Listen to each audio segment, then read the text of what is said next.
Assalamualaikum warahmatullahi wabarakatuh. Alhamdulillahillazi zada ni'amahu liman syakar wa 'adzabahu liman kafar.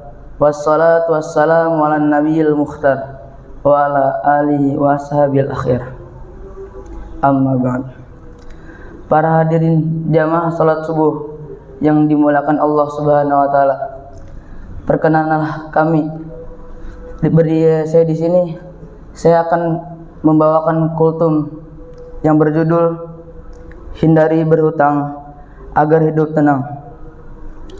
Rasulullah sallallahu alaihi wasallam bersabda, "La tukhfi anfusakum ba'da amninha."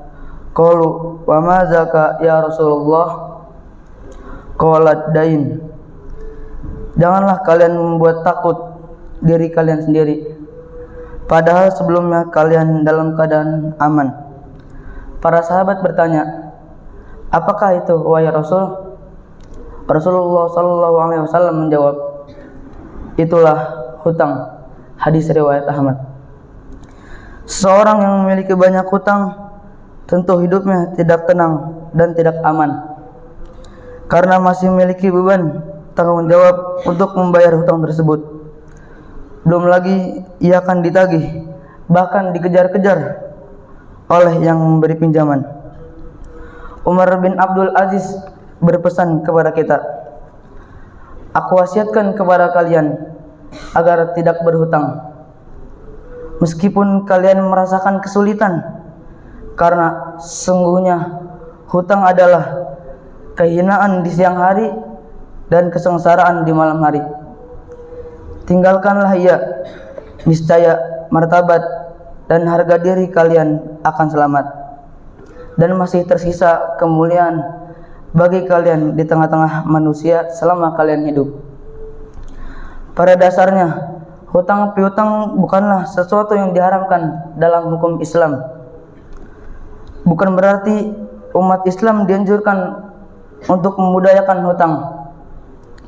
Rasulullah SAW sendiri seringkali berdoa agar dijauhkan dari hutang piutang. Dari Aisyah radhiyallahu anha bahwasannya Rasulullah SAW bersabda dalam doanya, yaitu, "Ya Allah, aku berlindung dari dosa dan hutang."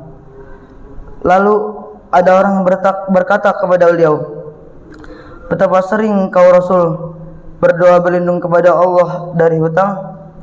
Beliau menjawab, "Sesungguhnya seseorang itu jika terlilit hutang, maka bila ia berbicara akan berdusta, dia bila berjanji akan mengingkari." Hadis riwayat Bukhari. Wahai saudaraku, betapa besar manfaat hutang. Tetaplah ia berposisi sebagai beban kehidupan yang secara langsung akan mengganggu ketenangan hidup kita ataupun keluarga kita. Mencari solusi sebelum berhutang tentulah perkara yang jauh lebih baik. Ingatlah bahwa ketika orang meninggal dan ia memiliki hutang, maka amalan baiknya yang ia punyai di dunia akan dipakai untuk melunasi hutangnya di akhirat. Karena di akhirat tidak ada uang atau yang semacamnya. Rasulullah SAW bersabda, "Barang siapa yang meninggal dengan keadaan masih mempunyai hutang, walaupun hanya 1 dinar atau 1 dirham, maka kebaikan yang ia miliki di dunia akan untuk melunasi utang yang di akhirat, walaupun hanya 1 dirham." Hadis riwayat Ibnu Majah. Rasulullah dengan hal ini, walaupun kita memiliki hutang hanya satu rupiah, walaupun itu hal yang sedikit, maka jauhilah hutang itu, karena sesungguhnya amal-amal kebaikan kita akan dipakai di akhirat kelak untuk membayar. Semoga Allah Subhanahu wa taala menghindari kita dari kefakiran kesulitan dan lilitan hutang. Allahumma amin.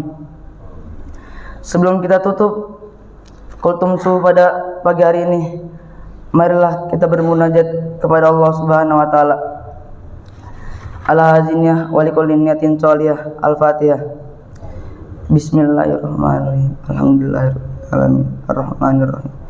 Maliki yaumiddin. Iyyaka na'budu wa iyyaka nasta'in. Ihdinas siratal mustaqim.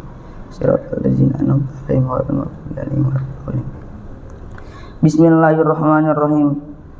Alhamdulillahirabbil alamin. Hamdan syakirin, hamdan na'imin, hamdan yuafi ni'amahu wa yukafi'u mazidah. Ya Rabbana lakal hamdu wa lakas syukru kama yanbaghi li jalali wajhikal karimi wa azimi sultanik. Allahumma salli wa sallim ala Sayyidina Muhammad wa ala ali Sayyidina Muhammad. Ya Allah yang maha besar dan maha kuasa, kami mohon kepada Engkau ya Allah untuk para musyrif, orang tua asuh, donatur, pembina dan pengurus yayasan, dan jamaah salat subuh pada pagi hari ini, dan umat muslim dan umat muslimat. Diampuni dosa-dosanya, dosa besar, dosa kecil, disengaja ataupun tidak disengaja. Diberi hidayah agar dapat melaksanakan semua perintah-Mu dan meninggalkan semua larangan-Mu. Dijauhkan dari kefakiran, kesulitan dan lilitan hutang. Diberi kesehatan agar bisa istiqomah dalam melaksanakan ibadah baik yang wajib maupun sunnah.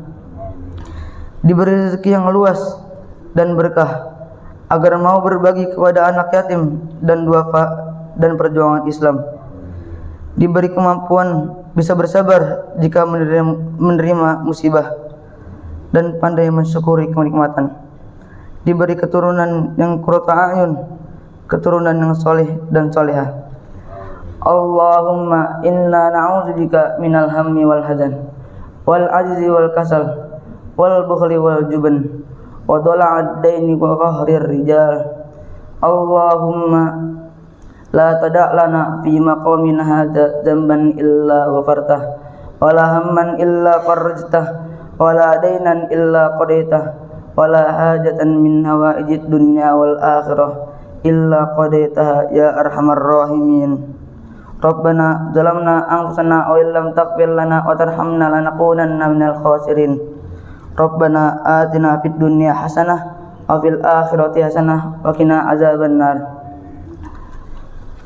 Kurang lebihnya mohon maaf atas perkataan saya yang kurang berlantun, dan yang benar itu dari Allah Subhanahu wa taala dan yang salahnya itu dari kebodohan saya sendiri. Wabillahi taufiq wal hidayah. Wassalamualaikum warahmatullahi wabarakatuh.